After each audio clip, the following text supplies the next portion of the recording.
Assalamualaikum warahmatullahi wabarakatuh. Bihamdillah warahmatil Fatihah. A'udzubillahi minasyaitonir rajim. Bismillahirrahmanirrahim. Alhamdulillah rabbil alamin arrahmanir rahim maliki yaumiddin. Iyyaka na'budu wa iyyaka nasta'in. Ihdinas siratal mustaqim. Siratal ladzina an'amta 'alaihim ghairil maghdubi 'alaihim waladdallin. Amin. Bismillah wassalatu wassalamu ala Rasulillah la haula wala quwwata illa billah ma ba'du. Pemirsa yang saya hormati, kita akan lanjutkan kajian kita di buku Wasiatul Mustafa Muhammadin sallallahu alaihi wasallam pada Sayyidina Ali karramallahu wajhah. Kita sampai di halaman 17.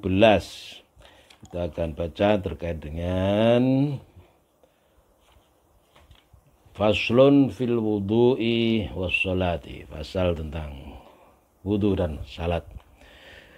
Qala Nabi sallallahu alaihi wasallam, ya Aliyu istaqsi isbaghal wudu'i fa innahu syatrul imani fa idza tawadda'ta fala tusrif fil ma'i fa idza faraghta min tuhrin faqra inna anzalnahu fi lailatul qadr ila akhiris surah min ba'di ghaslil qadamain 10 marratin yufarrijillahu hammaka. Nabi Muhammad sallallahu alaihi wasallam bersabda, wahai Ali, sempurnakan dengan maksimal wudu Anda. Sempurnakan wudumu wahai Ali. Kenapa? Fa innahu syatrul iman. Karena wudu itu adalah separuh dari iman. Nah, menyempurnakan wudhu ini artinya kita tidak hanya mencukupkan diri pada rukun-rukun wudhu atau fardu-fardu wudhu, tapi kita juga dituntun untuk melaksanakan sunnah wudhu itu. Sunnah wudhu ini ada yang dilakukan qoblal wudhu, kemudian yang kedua asna al-wudu, kemudian yang ketiga ba'dal wudu. Sebelum wudu ada sunnah-sunnahnya. Di tengah-tengah kita melaksanakan wudu ada sunnah-sunnahnya, seperti taslith, membasuh anggota wudu 3 kali misalnya ya. Kemudian ba'dal wudu, sunnah-sunnah yang dilakukan setelah kita rampung melaksanakan wudu. Ini dituntut oleh Rasulullah untuk menyempurnakan wudhu karena pentingnya wudhu sebagai syatrul iman, separuh dari iman. Orang yang nggak beriman ya nggak ada wudhu dia, kan? Fa idza tawadda'ta fala tusrif fil ma. Wahai Ali, jika Anda wudhu jangan boros air. Jangan berlebih-lebihan dalam menggunakan air. Inilah pesan Rasulullah untuk hemat air, hemat energi tentu saja. Dan inilah wujud rahmah bagi semesta, rahmatan lil alamin, yang mewarnai risalah Rasulullah Muhammad sallallahu alaihi wasallam, menembus batas ras, bangsa, suku dan jenis kelamin. Jadi wudhu ini baik laki maupun perempuan sama. Statusnya sama, dia akan mendapatkan keutamaan zahiran wa batinan. Lanjut, fa idza faraghta min tuhrin faqra inna anzalnahu fi lailatul qadr. Ali, setelah Anda selesai berwudu, bacalah surat Al-Qadar. Inna anzalnahu fi lailatul qadr sampai akhir surah ya. Kapan kesunahan baca inna anzalna itu? Min ba'di ghuslil qadamain. Waktunya adalah dari selesainya Anda membasuh 2 kaki. Ya. 2 kaki. Ya, sebenarnya qadamain ini telamaan atau telapak kaki gitu kan. Tapi anggota wudu kan sampai pada mata kaki ya. Sempurnanya adalah dibasuh isti'ab, melebihi batas yang digariskan dalam rukun wudhu. Berapa kali baca asyara marratin? 10 kali baca Al-Qadar. Yufarrijillahu hammak, maka Allah akan menghilangkan kesusahan-kesusahanmu, wahai Ali. Menghilangkan galau, menghilangkan khawatir, menghilangkan pesimisme dan penyakit-penyakit hati lainnya. Ini kita isbaghul wudu, kemudian sudah bacaan Al-Qadar 10 kali setelah selesai wudu. Ya Aliyu, kita lanjutkan. Idza faraghta min at-taharah, jika Anda selesai bersuci, fakhudh ma'an, ambillah air, ya, ambil air dengan 2 tangan. Wamsah biyadaika, kemudian usaplah dengan 2 tanganmu raqabataka, pada tengkukmu. Tengkuk. Ada yang maknanya sebagai leher, ya. Kita gulu. Ambil air setelah wudu, kemudian diusapkan di tengkuk sini, ya. Bisa dihubungkan tengkuk dengan air baru, dengan air, ambil air yang baru. Wakul, kemudian berdoalah, subhanakallahumma wa bihamdika asyhadu an la ilaha illa anta wahdaka la syarika lak astaghfiruka wa atubu ilaik. Mari kita ulangi. Subhanakallahumma wa bihamdika asyhadu an la ilaha illa anta wahdaka la syarika lak astaghfiruka wa atubu ilaik. Ini di antara doa yang diajarkan Rasulullah SAW. Ini merupakan gambaran syahadat yang separuh, syahadat tauhid, ya. Insyaallah di bawah nanti ada tuntunan untuk melengkapi ini, namanya syahadat Rasul. Ini nanti akan sampai pada simpul bagaimana kedahsyatan wudhu ini bagi orang Islam, ya. The power of wudhu ini luar biasa. Kenapa? Ketika seseorang menyempurnakan sunnah-sunnahnya, baik yang sebelum, di dalam, dan setelah wudhu, ini luar biasa kuatannya. Tsumangzur, setelah membaca doa tadi, pandanglah, lihatlah ke tanah, lihatlah ke bawah. Tsumangzur ila ardi, dungkluklah kamu, wahai Ali, dungkluk ini. Wakul, dan ucapkanlah, asyhadu anna Muhammadan abduka wa rasuluk. Syahadat Rasul, ya. Ini komplit syahadat tauhid, syahadat Rasul, syahadatain ini adalah yahdimu maqoblah, yang bisa memporak-porandakan dosa-dosa yang telah lewat, insyaallah. Fa inna man qala hadza, karena sesungguhnya orang yang mengucapkan syahadatain tadi ba'dal wudu, ghafarallahu lahu kulla saghiratin wa kabiratin. Allah akan mengampuni dosa-dosa kecil dan dosa-dosa besar bagi dia, insyaallah. Ini the power of wudu yang sempurna, ya, sempurna. Ya Ali, innal malaikata yastaghfiruna lil insani madama ala taharatin walam yuhdith. Ali, tahuilah bahwa para malaikat itu senantiasa memintakan ampun kepada manusia selagi manusia itu tetap dalam kondisi suci, dalam keadaan suci. Walam yuhdith, dan dia belum berhadas, artinya wudunya belum batal. Ini senantiasa orang yang dawamul wudu, daimul wudu ini diampuni, dimintakan ampun oleh para malaikat. Astagfirullah. Yastaghfiruna lil insan. Malaikat-malaikat senantiasa memintakan ampunan kepada Allah bagi orang yang melanggengkan suci atau tetap dalam kondisi sisi wudu. Tawamul wudu atau ta'imul wudu adalah ketika dia batal wudunya, dia ambil air wudu baru dan seterusnya. Insyaallah ini sebuah amaliyah yang luar biasa. Ya.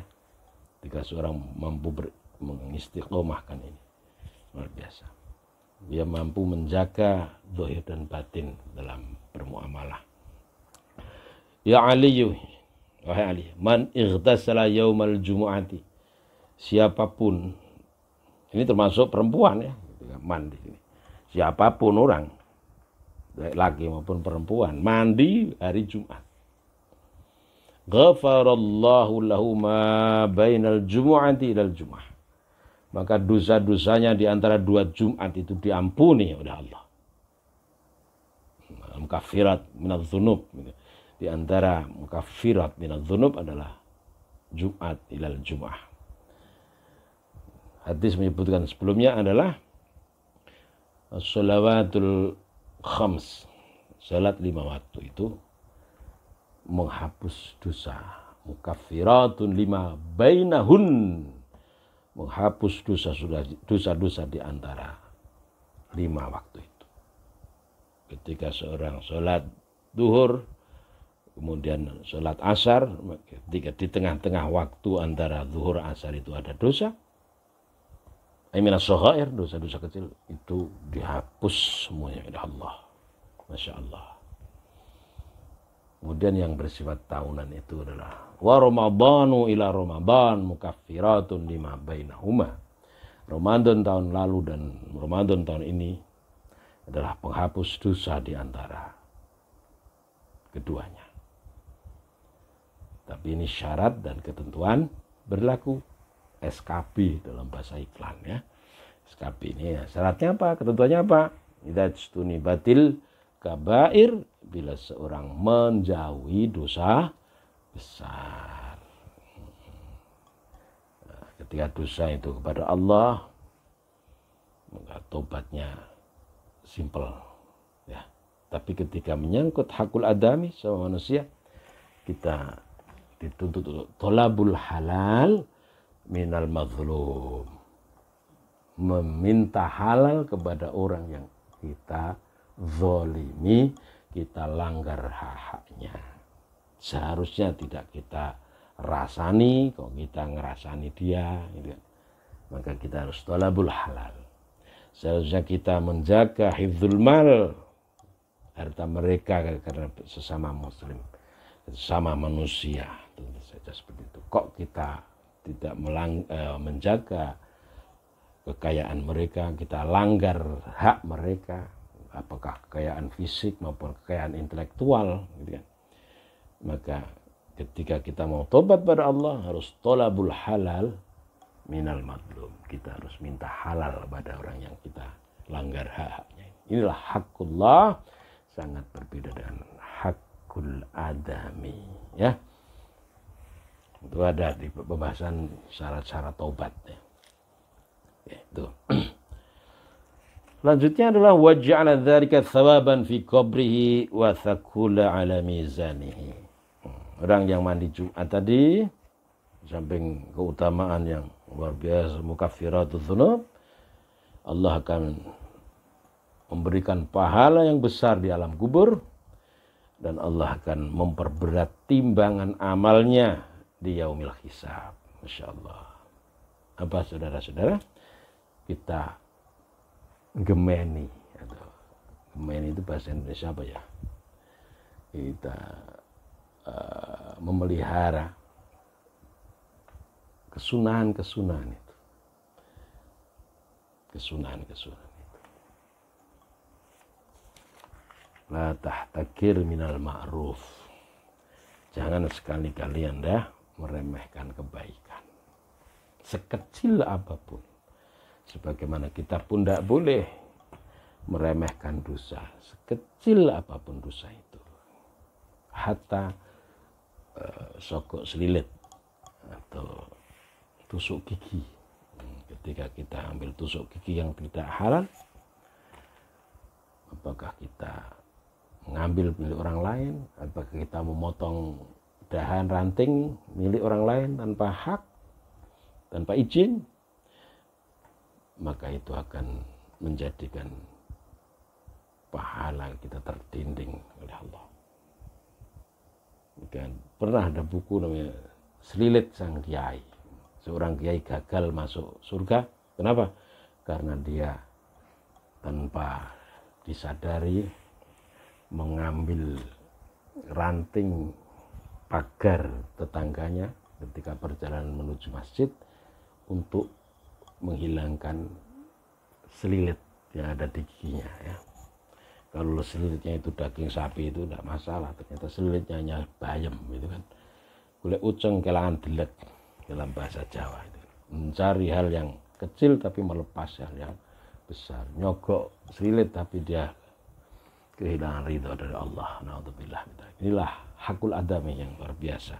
Islam mengajarkan kita untuk menjaga hak-hak orang lain. Lanjut, ya Ali, wahai Ali, alaika bisiwak, jagalah siwak. Dalam bahasa sekarang ya tidak harus pakai kayu arok ya, sikat gigi lah ya, sikat gigi. Fafihi arba'atun wa ishruna fadilat. Karena dalam sikat gigi, dalam siwak itu ada 24 keutamaan.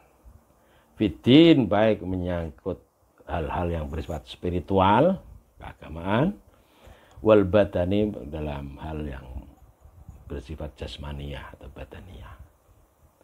Itu saja sikat gigi supaya sehat, sehat giginya ya. Kemudian di samping kita juga hifdzuddin, menjaga dari nilai-nilai agama ini. Kajian fikih mengajarkan kita bahwa ada saat-saat momentum-momentum kita disunahkan untuk melakukan siwak. Ya, di sholat, jika dia ingin ataupun akan mendirikan atau mengerjakan sholat, ini juga disunahkan. Misalnya apa? Ya, mulutnya segar, kanan kiri kita juga merasa nyaman. Ya, ini tentu saja berlaku dalam keadaan kita tidak sedang dalam kondisi social distancing dan physical distancing ya, dalam keadaan normal ya, dalam keadaan normal. Termasuk bab Jumat tadi, saudara-saudaraku, tidak usah ragu bimbang bagaimana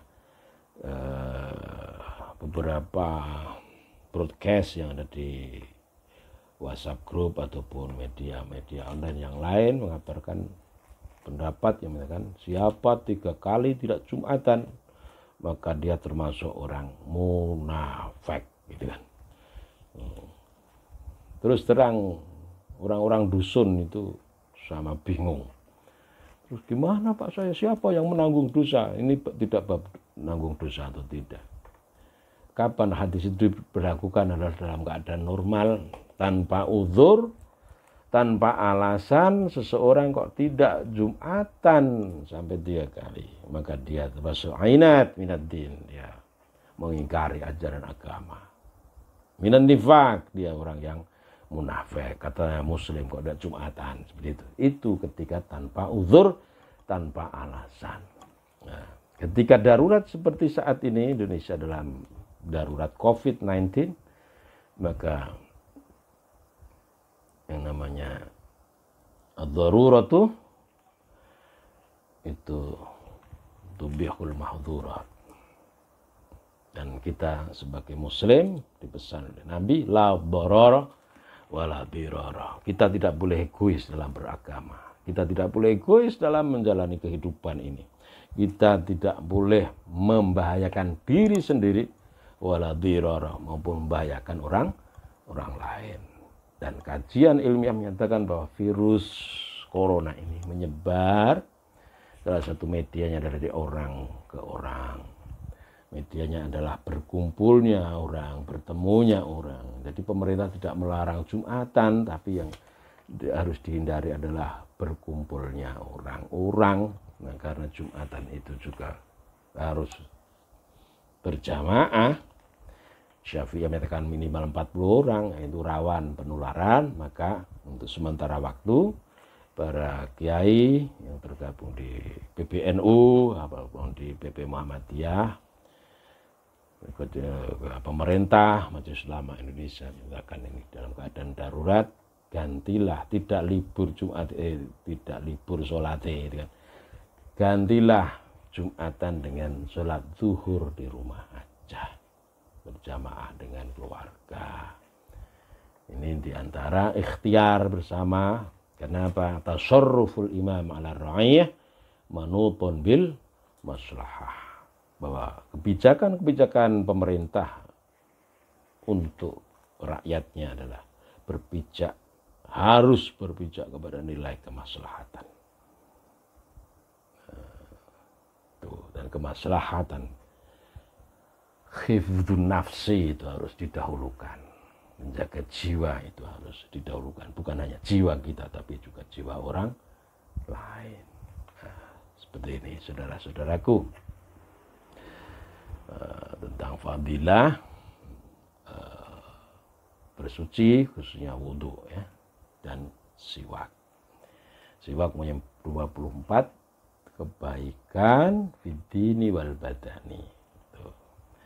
Kemudian ada tuntunan lagi, kita siwakan itu adalah ketika menyadari bahwa ada perubahan dalam bau mulut kita, ada perubahan enzim yang bekerja di mulut kita untuk menjaga diri dan orang lain itu saja. Kemudian setelah memakan atau mengkonsumsi hal yang berbau kuat seperti yang hobi petai, hobi semur jengkol, hobi berambang bawang. Nah, ketika akan berinteraksi dengan orang lain, jagalah hak orang lain untuk tidak mengetahui apa yang kita nikmati, gitu kan.